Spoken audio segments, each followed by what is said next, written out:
Ancien député de la Chambre des communes, directeur artistique et ingénieur de son. Avec Pierre Nantel, entendez l'actualité sans fausse note.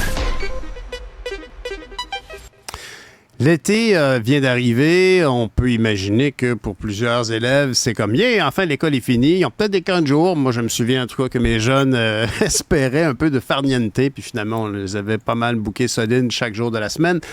Mais il y en demeure pas moins que le sac d'école demeure, reste assis, reste sur le sol. Et normalement, il contient des merveilles que certaines familles peine à être capable d'aller se procurer pour la prochaine rentrée scolaire. On en discute avec Audrey Renaud, qui est directrice générale du regroupement Partage. Bonjour, Mme Renaud.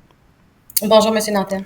C'est une réalité pour plein de familles au Québec. La rentrée arrive et... la rentrée arrive pas, là. Attention, on va profiter de l'été.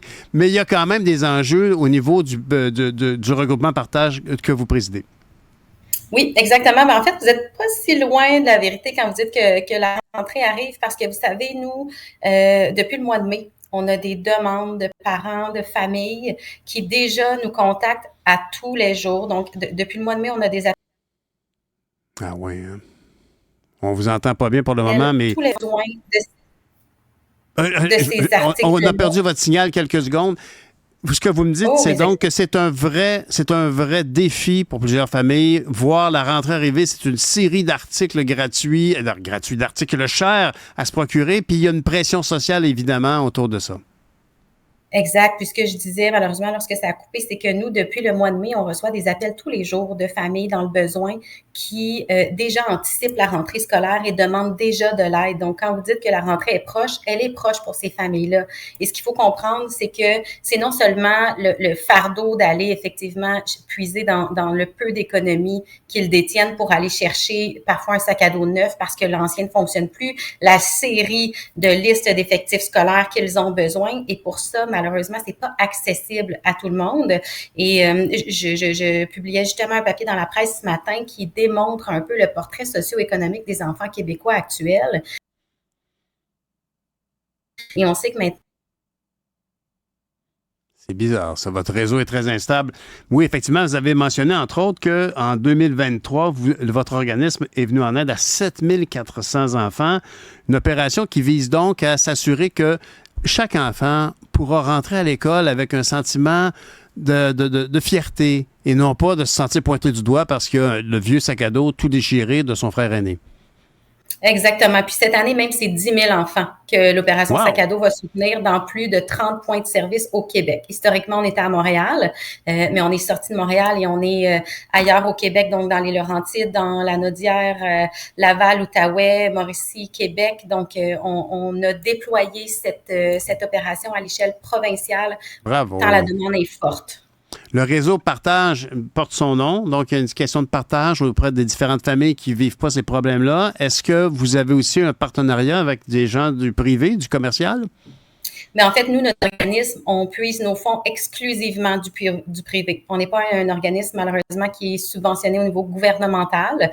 Donc, je vous fais fi de cette situation, mais on est exclusivement financé du privé.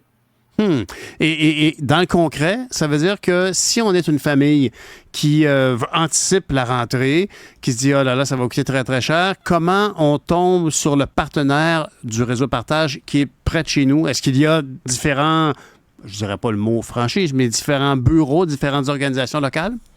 Très certainement. Donc, on peut parler de points de service. Donc, il y en a plus de 30 cette année au Québec et rassurez-vous, il y en aura d'autres dès l'année prochaine. On vise de nouveaux territoires, mais plus rapidement cette année. Donc, les gens peuvent aller tout simplement sur le site opérationsacado.ca pour nous écrire et trouver le point de service le plus près de chez eux. Wow. Nous, on s'assurera de les mettre en relation avec l'organisme local de leur région ou de leur quartier s'ils sont à Montréal. De cette façon, pourront procéder au système d'inscription, sinon se mettre sur les listes d'attente si la liste elle est complète, parce que c'est ce qu'on vit aussi. Là, on arrive évidemment pas à desservir la demande totale. Là, on parle d'à peu près 15% de la demande réelle. Donc, ces demandes-là, elles explosent et on essaie d'y remédier à la hauteur de ce qu'on peut faire pour l'instant. Bien, je vous félicite pour cette croisade-là, Mme Renaud. Dites-moi, est-ce que les partenaires qui vous soutiennent du privé, est-ce qu'ils ont une chance de faire connaître leur implication? Est-ce qu'ils mentionnent leur nom quelque part? Mais certainement, puis j'apprécie que vous en nommiez puis que vous en fassiez part. D'ailleurs, nous, on est super fiers de pouvoir collaborer avec Hamster, chez qui on achète depuis le début de l'opération Sac à dos nos effectifs scolaires, et c'est un partenaire majeur, dont le siège social Novexco. On fait aussi, en fait, on est soutenu financièrement par plusieurs partenaires financiers qui se retrouvent également sur notre site web, de qui on est très fiers, puis on peut compter sur une fidélisation très importante de ces partenaires financiers. En terminant, Mme Renaud, je peux vous demander, qu'est-ce qui vous a sensibilisé à cette cause? C'est plusieurs facteurs. C'est une très bonne question. J'ai moi-même 3 jeunes enfants d'âge scolaire, puis de voir certains enfants arriver à l'école avec comme sac à dos un vieux sac plastique, c'est pas figuré, c'est réellement ce qu'on voit. C'est là où c'est pour moi inconcevable comme société, comme parents, comme citoyens, d'accepter une telle situation. Choisis quel enfant va avoir une chance de succès et quel enfant on n'aura pas, parce qu'un enfant qui arrive à l'école avec un sac plastique n'aura pas le même lien de confiance et n'aura pas le même lien d'attachement avec son milieu scolaire qu'un autre enfant d'un milieu plus aisé ou disons plus typique. Et c'est là où mon point de vue, mon intention et l'intention du regroupement partage, c'est vraiment d'offrir une chance égale à tous ces enfants à la rentrée, parce que milieu précarisé ou pas, un enfant peut être le futur ingénieur ou le futur politicien ou médecin. Tout le monde a accès à l'école, mais ça prend quand même des outils que les familles doivent acheter. Et c'est pas tout le monde qui a les moyens, donc, d'avoir les mêmes outils pour réussir à l'école. En terminant, il y a aussi beaucoup de frais afférents. Quand arrive une rentrée scolaire, il y a souvent une espèce de petit chèque qu'il faut donner pour certaines sorties. Est-ce que ça existe encore? Et si oui, est-ce qu'il y a des ressources pour les familles qui peinent à payer ça? En fait, il y a plusieurs frais afférents avec l'entrée scolaire. Donc oui, il y a la fameuse liste scolaire là, qui souvent est bien garnie et bien précise dans certains établissements scolaires, mais il y a aussi tous les frais de service de garde, les frais de service de dîner, il y a des frais administratifs reliés à chaque établissement scolaire. Il y a également des frais.